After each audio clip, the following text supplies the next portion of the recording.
आज मैं आपको पूर्णिमा और अमावस्या दो बहनों की कहानी सुना रही हूँ। एक राज्य में एक राजा और रानी रहते थे जिनकी 4 संतानें थी, 2 लड़की और 2 लड़के। एक लड़की का नाम पूर्णिमा था और दूसरी लड़की का नाम अमावस्या था। पूर्णिमा घर के कामों में निपुण थी और घर का पूरा काम करती थी और भगवान की पूजा अर्चना भी किया करती थी।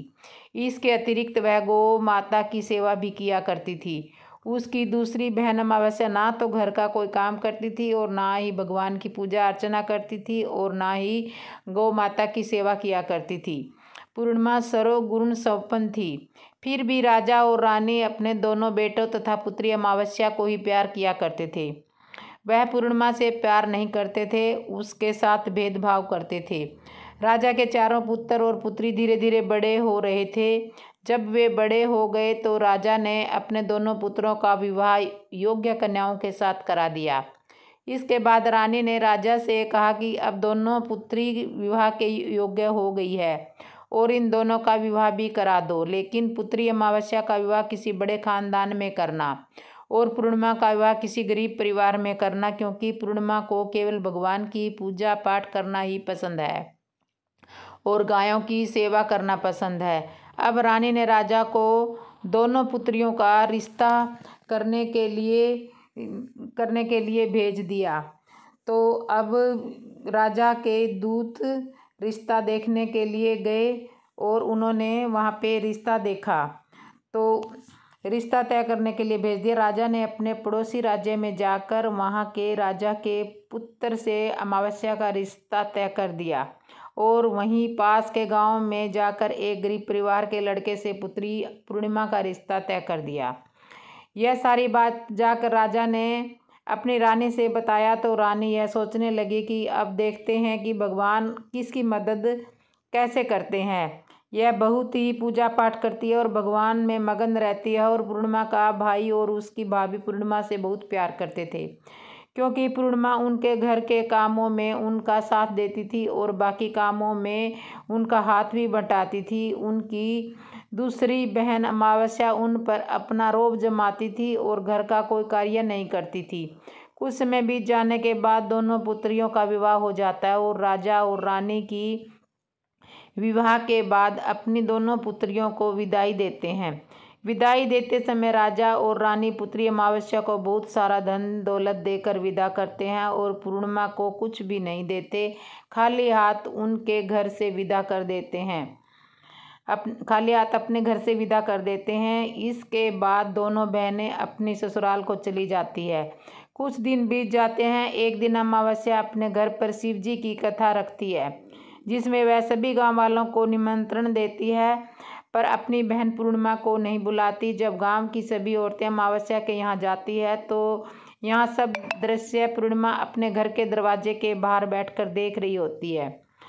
तब वहाँ से गुजर रही औरतें पूर्णिमा से कहती हैं कि तुम्हारी बहन ने यहाँ शिव जी की पूजा रखी है, क्या तुम नहीं चलोगी? पूर्णिमा ने कहा, मुझे निमंत्रण नहीं आया, मैं नहीं जा सकती। सभी गांव की औरतों ने पूर्णिमा से कहा, बुलाया नहीं तो क्या हुआ, भगवान शिव की कथा है, तुम हमारे साथ चलो। गांव की सभी औरतों की बात मानकर पूर्णिमा भी उनके साथ भगवान शिव की कथा में अमावस्या के घर चली जाती है। जब अमावस्या की नज़र पूर्णिमा पर पड़ी तो वह कहती है कि तुम यहाँ कैसे चली आई, मैंने तो तुम्हें बुलाया नहीं था। खैर कोई बात नहीं, जब तुम आ ही गई हो तो चुपचाप बैठी रहना। और यह कहते हुए अमावस्या ने पूर्णिमा को गरीबी का भी मजाक उड़ाया। पूर्णिमा की आंखों में आंसू आ गए और रोते रोते मन ही मन में पूर्णिमा भगवान शिव से विनती करती है, हे भगवान, क्या पूजा पाठ करना गलत है? गौ माता की सेवा करना गलत है? आखिर मेरी गलती क्या है? आप मुझ पर अपनी कृपा दृष्टि कब बनाएंगे? पूर्णिमा बार बार भगवान शिव से यही कहती रहती है। इतने में शिव कथा पूरी हो जाती है और अमावस्या भगवान का प्रसाद बांटने लगती है। वह सभी लोगों को प्रसाद देती है, लेकिन पूर्णिमा को यह प्रसाद नहीं देती। पूर्णिमा बिना प्रसाद के ही अपने घर लौट आती है और रास्ते में यह सोचती हुई चलती है कि यदि बच्चे उससे कथा का प्रसाद मांगेंगे तो वह उनको क्या जवाब देगी। उसने सोचा कि वह अपने मायके अपने भाई और भाभी के यहाँ जाए और वहाँ जाते हुए वहाँ बच्चों के लिए कुछ लेकर जाएगी। ऐसा सोचते हुए वह अपने घर वापस लौट आई और वापस लौट आने के बाद वह अपने पति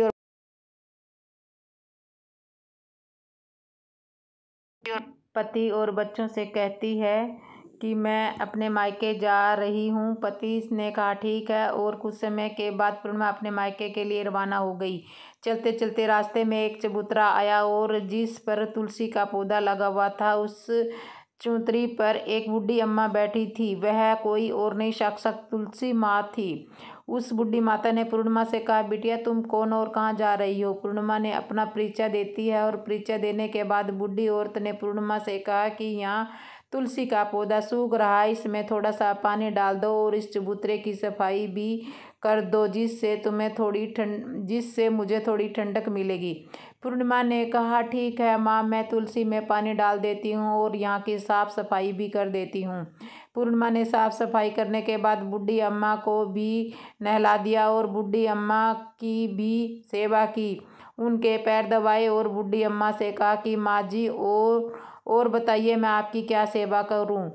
तो और कोई काम है तो बता दीजिए, मैं कर दूंगी। बूढ़ी अम्मा ने कहा कुछ नहीं है, अब तुम जाओ और घर जाओ और वापस आते समय मुझसे मिलते हुए जाना। पूर्णिमा ने बूढ़ी अम्मा से कहा ठीक है माँ, मैं जाती हूँ, वापस आते वक्त आपसे मिलते हुए जाऊंगी। कुछ समय आगे चलने के बाद एक शिव मंदिर आया। वहाँ पर उसे एक बूढ़े बाबा मिले जो मंदिर के बाहर बैठे हुए थे। वह कोई और नहीं, साक्षात भोलेनाथ थे।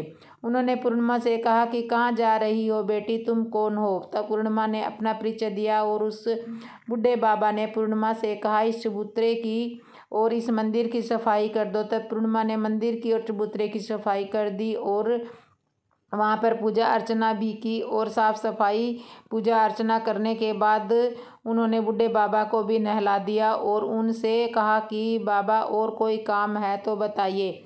तब बूढ़े बाबा ने कहा नहीं बेटी, अब तुम जाओ और वापस आते वक्त मुझसे मिलते हुए जाना। पूर्णिमा ने कहा ठीक है बाबा, मैं जाती हूँ, वापस आते हुए आपसे मिलते हुए जाऊंगी। आगे चलते चलते कुछ दूर चलने के बाद पूर्णिमा को एक काली जी का मंदिर दिखाई दिया। वहाँ भी एक बूढ़ी अम्मा चबूतरे पर बैठी हुई थी। उस बूढ़ी औरत ने भी पूर्णिमा से कहा कि बेटी तुम कौन हो, कहाँ जा रही हो? तब पूर्णिमा ने उस बूढ़ी औरत को भी अपना परिचय दिया। बूढ़ी औरत ने पूर्णिमा से कहा कि यहाँ पर सभी पूजा पाठ करने के लिए आते हैं, लेकिन मंदिर की साफ सफाई करने के लिए कोई नहीं आता, इसलिए तुम मंदिर की और चबूतरे की साफ सफाई कर दो। पूर्णिमा ने कहा ठीक है माता जी, और पूर्णिमा मंदिर की और चबूतरे की साफ सफाई कर देती है, पूजा पाठ भी कर देती है, माता जी का श्रृंगार कर देती है और उस बूढ़ी अम्मा को भी नहला देती है। फिर बूढ़ी अम्मा के पैर दबाती है और कहती है कि सभी काम हो गया है माँ जी, और कोई काम है तो बताइए। बूढ़ी अम्मा कहती है नहीं बेटी, अब तुम जाओ, लेकिन वापस आते टाइम मुझसे मिलते हुए जाना। पूर्णिमा कहती है ठीक है माँ जी, और वह आगे चली जाती है। आगे चलते चलते एक नदी आती है। वहाँ पर भी एक बूढ़ी अम्मा बैठी थी और वह कहती है कि बेटी तुम कौन और कहाँ से आई हो?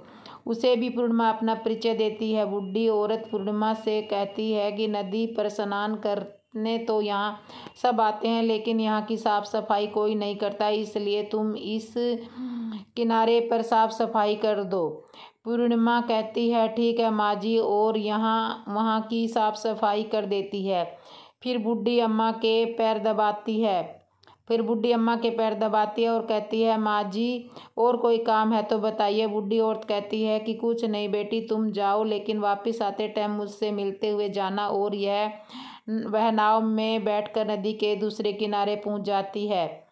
फिर वह अपने मायके पहुंच जाती है। वहां पर पूर्णिमा के भाई और भाभी उसे देखकर बहुत खुश हो जाते हैं। वे पूर्णिमा की बहुत खातिरदारी करते हैं, उससे बहुत सारी बातें करते हैं और कहते हैं कि बच्चों को भी साथ में लेकर आती तो बहुत अच्छा होता। जब तुम समय के जब कुछ समय के बाद पूर्णिमा वापस अपने ससुराल जाने लगती है तो उसकी भाभी उसके लिए एक साड़ी और बच्चों के लिए कपड़े और खाने पीने की बहुत सारी चीज़ें देती है और कहती है कि तुम बहुत दिनों के बाद आई हो। पूर्णिमा की भाभी ने थैली पूर्णिमा के हाथ में दे दिया और कहा कि जाओ और जल्दी वापस आना। इसके बाद पूर्णिमा वहाँ से अपने ससुराल के लिए रवाना हो गई। फिर उसी नदी के किनारे पहुँची और नाव में बैठकर दूसरे किनारे पर उतर गई। वहाँ पर उतरने के बाद वहाँ पर उनसे वही बूढ़ी अम्मा मिली जो साक्षात गंगा मैया थी। उस बूढ़ी माँ ने पूर्णिमा को एक थैली दी और कहा कि इसे तुम अपने घर जाकर ही खोलना। पूर्णिमा के पास 2 थैले हो गए थे। उन्हें लेकर पूर्णिमा वहाँ से रवाना हो गई। आगे कुछ दूर चलने पर काली माँ का मंदिर आया। वहाँ पर काली माँ बूढ़ी माँ के रूप में विराजमान थी। उसने कहा, आ गई बेटी पूर्णिमा। पूर्णिमा ने कहा, हाँ माँ जी मैं आ गई। तो काली माँ ने उसे एक थैली दिया और कहा, तुम यह थैली अपने घर जाकर ही खोलना। अब पूर्णिमा के पास 3 थैली हो गई। तीनों थैली लेकर पूर्णिमा आगे बढ़ी। कुछ दूर जाने पर शिवजी का मंदिर आया जहाँ बूढ़े बाबा के रूप में शिवजी में विराजमान थे। तो वहाँ पर विराजमान थे। उन्होंने पूर्णिमा से कहा कि आ गई बेटी। तो पूर्णिमा ने कहा, हाँ मैं आ गई बाबा। तो उन्होंने पूर्णिमा के हाथ में एक थैला थमाया तो और कहा कि इस थैले को तुम अपने घर जाकर ही खोलना। तो यह अब पूर्णिमा के पास 4 थैले हो गए। पूर्णिमा ने कहा, ठीक है बाबा। अब पूर्णिमा 4 थैलों के साथ कैसे ले जाती। उसने एक पुरानी साड़ी निकाली और उन सभी थैलों का एक गट्ठड़ बना लिया और सर पर रख लिया। वहाँ से रवाना हो गई। कुछ दूर जाने के बाद उसे तुलसी माँ बूढ़ी औरत के रूप में मिलती है और कहती है, पूर्णिमा तुम आ गई। पूर्णिमा कहती है, हाँ माँ जी मैं आ गई। वह बूढ़ी औरत भी उसे एक थैली देती है और कहती है कि यह थैली तुम अपने घर जाकर ही खोलना। पूर्णिमा कहती है, ठीक है माँ जी। अब पूर्णिमा के पास 5 थैले हो गए थे। पूर्णिमा वहाँ से रवाना हुई तो वापस अपने घर पहुँच गई। पूर्णिमा ने सारे थैलों को नीचे रखा। फिर सबसे पहले अपने मायके का थैला खोलकर देखने लगी। उसमें बच्चों के लिए अच्छे अच्छे कपड़े और खाने पीने की चीज़ें थी और उसने कुछ गहने भी थे। पूर्णिमा ने कपड़े अपने बच्चों को दे दिए और खाने पीने की चीज़ें भी बच्चों को दे दी। बच्चे यह सब पाकर बहुत खुश थे। अब पूर्णिमा ने दूसरी थैली खोली जो उसे गंगा मैया ने दिया था। उसमें ढेर सारे हीरे जवाहर सोना चांदी आदि थे। इसके बाद पूर्णिमा ने तीसरी थैली खोली जो उसे काली माँ ने दिया था। उसमें बहुत सारा धन दौलत था। तो वो धन उसमें बहुत सारा धन था। अब पूर्णिमा ने तीसरा थैला खोला जो काली माँ ने दिया था। उसमें बहुत सारा सोना श्रृंगार का सामान भरा हुआ था। इसके बाद पूर्णिमा ने चौथी थैली खोली जो उसे भगवान शिव ने दिया था। उसमें बहुत सारा धन संपत्ति भरा हुआ था और बहुत सारी खुशियाँ भरी हुई थी। इसके बाद पूर्णिमा ने 5वीं थैली खोली जो उसे तुलसी माँ ने दिया था। उसमें दाल चावल और 7 प्रकार की खाने की चीज़ें भरी हुई थी। पूर्णिमा के घर में कोई किसी भी चीज़ की कमी नहीं थी। उसका घर धन धान्य से भरा हुआ था और परिपूर्ण था। अब पूर्णिमा और उसका परिवार सुख से जीवन व्यतीत करने लगा। पूर्णिमा के मन में विचार आया कि क्यों ना शिव जी की कथा कराई जाए और शिव जी की कथा में एक कार्यक्रम रखा। पूर्णिमा ने गांव के सभी लोगों को निमंत्रण दिया और घर घर जाकर सभी लोगों को बुलाया। पूर्णिमा अपनी बहन अमावस्या के घर में भी गई और अमावस्या को भी शिव जी की कथा में आने के लिए निमंत्रण दिया। अब अमावस्या पूर्णिमा के घर शिव जी की कथा में आई तो उसने देखा कि पूर्णिमा के घर में किसी भी प्रकार की कोई कमी नहीं है। इतना सारा धन दौलत देखकर अमावस्या आश्चर्यचकित रह गई। उसने पूर्णिमा से पूछा कि तुम्हारे घर ये सब धन दौलत कहाँ से आई। तो पूर्णिमा ने कहा, देखो बहन, तुमने शिव जी की कथा में मुझे नहीं बुलाया था, फिर भी मैं चली आई और तुमने मुझे प्रसाद तक भी नहीं दिया था, मेरी गरीबी का मजाक भी उड़ाया था। उसके बाद मैं अपने घर गई और घर आते हुए मन ही मन में सोच रही थी कि मैं अपने मायके जाऊंगी। फिर मैं अपने मायके से चली गई और कुछ घटना इस बीच में हुई सभी घटना अपनी बहन अमावस्या को बताती है। तो अमावस्या कहती है कि तुम भी मुझे प्रसाद मत दो और मुझे डांट लो। लेकिन पूर्णिमा ने कहा कि यह तो भगवान का प्रसाद है, मैं तो सबको दूंगी और तुम्हें भी दूंगी। फिर भी अमावस्या प्रसाद नहीं लेती और वह सीधे अपने घर चली गई।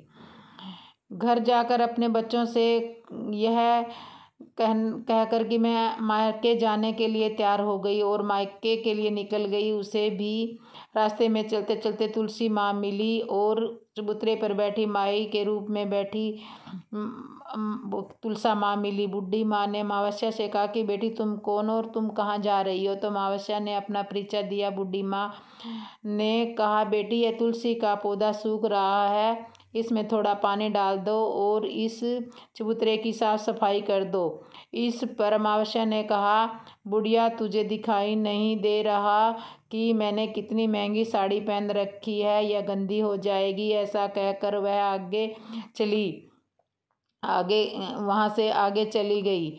आगे जाने के बाद उसे भगवान शिव जी मिले, जिससे उसने ऐसा ही कहा। उसके बाद आगे जाने पर उसने काली माँ मिली, जिससे भी उसने यही सारी बात कही। फिर आगे जाने के बाद उन्हें गंगा माँ मिली, उन्हें भी उसने यही कहा और आगे चली गई। उसके बाद अमावस्या जब नाव में बैठने लगी तो उसे नाव में फूलों की जगह कांटे भरे थे, जो उसके पैरों में चुभ गए थे। वह किनारे पर उतर कर अपने मायके चली गई। जब वहाँ उसे उसकी भाभियों ने तथा भाइयों ने देखा तो मन ही मन में कहने लगे कि काम की ना काज की, 2.5 मन अनाज की अब आ ही गई तो ठीक है। पूर्णिमा तो हमारे सारे काम में हाथ बटाती थी, यह कोई काम करेगी तो नहीं। अब उन्होंने खाना बनाया और खा पी कर सभी सो गए। अमावस्या सब सुबह उठी तो अपनी भाभियों से कहा कि मैं अपने ससुराल जा रही हूँ। तो उन्होंने कहा है ठीक है जाओ। अमावस्या बोली, पूर्णिमा को तो तुमने 1 थैली दिया था और मुझे कुछ भी नहीं दोगे क्या? तो भाई और भाभी ने कहा कि तुम घर जाओ, थैले तुम्हारे घर पहुँच जाएंगे। फिर अमावस्या वहाँ से निकल गई और नदी के किनारे पहुँच गई, जहाँ गंगा मैया बूढ़ी औरत का रूप धारण करके बैठी थी। बूढ़ी माँ ने कहा, आ गई बेटी? तो उसने कहा, हाँ मैं आ गई। पूर्णिमा को 1 थैली दिया था और मुझे नहीं दोगी? तो बूढ़ी अम्मा ने कहा, तुम घर जाओ, तुम्हारे घर पहुँच जाएगी। इसके बाद आगे जाने पर उसे काली मैया मिली, जिसने भी अमावस्या को यही कहा कि इसके बाद आगे जाने पर उसे शिव भगवान मिले। उन्होंने भी अमावस्या को यही कहा। इसके बाद आगे जाने पर उन्हें तुलसी माँ मिली और उन्होंने भी अमावस्या से यही कहा कि तुम अपने घर जाओ, थैले तुम्हारे घर पहुँच जाएगा। अमावस्या अपने घर पहुँच गई और आंगन में देखा तो वहाँ पर 5 थैले पड़े हुए थे। अमावस्या ने मन ही मन सोचा कि अब तो मेरे पास बहुत सारी धन और दौलत आ गई है। जल्दी उसमें सभी थैलों को खोला और किसी में मिट्टी, किसी में कंकर, किसी में पत्थर, किसी में कोयला, किसी मायके जाने से भी कुछ नहीं मिला था। इन थैलों में कुछ भी नहीं था। अमावस्या दौड़ी हुई पूर्णिमा के घर गई और कहती है कि तुम्हें तो इतना सारा सब कुछ मिला, मुझे तो कुछ नहीं मिला, आखिर क्यों? तो पूर्णिमा कहती है कि जब मैं अपने मायके जाती हूँ तो अपनी भाभियों के साथ उनके कामों में हाथ बटाती हूँ, उनके साथ मिलकर रहती हूँ, लेकिन तुम ऐसा कोई कुछ नहीं करती, उनकी इज्जत भी नहीं करती, इसलिए वह तुम्हें भला क्या देंगे। इसके बाद तुमने गंगा मैया को भी ठुकरा दिया, काली माँ को भी ठुकरा दिया, भगवान शिव को भी ठुकरा दिया। उन्होंने तुम्हें कुछ भी नहीं दिया। अमावस्या कहती है कि बहन तुम मुझे माफ़ कर दो, मैंने तुम पर हमेशा अत्याचार किया है, मुझे कुछ नहीं मिला तो कोई बात नहीं, मैं भगवान की भक्ति करूँगी और सब कुछ प्राप्त कर लूँगी, मुझे इन सब का रहस्य बताओ। तो पूर्णिमा ने कहा कि तुम 3 सूत्र का ज्ञान ले लो और उसकी कथा करना। पहले सूत्र में दया मांगना और दूसरे सूत्र में कथा मांगना और तीसरे सूत्र में 108 बार ओम नमः शिवाय का जाप करना और बहन भगवान ने यह सूत्र दिए हैं, इनको अपने हृदय में बसा लेना। मैंने भी यह 3 सूत्र अपने जीवन में अपनाए थे और सच्चे मन से भगवान की भक्ति पूजा पाठ की थी, फिर भगवान ने मुझे यह सब कुछ दिया है और तुम्हारे पास जो कुछ था वह भी खत्म हो गया। इसके बाद अमावस्या अपने घर गई और भगवान की पूजा पाठ करने लगी। भगवान शिव से उसने माफ़ी मांगी और गौ माता की सेवा भी की और दूसरों की सेवा और मदद भी करने लगी। तो ये थी पूर्णिमा और अमावस्या की कहानी। कैसी लगी आपको मेरे चैनल पे बताना, कमेंट में बताना, और जिसने सब्सक्राइब नहीं किया वो मेरे चैनल को सब्सक्राइब कर लेना।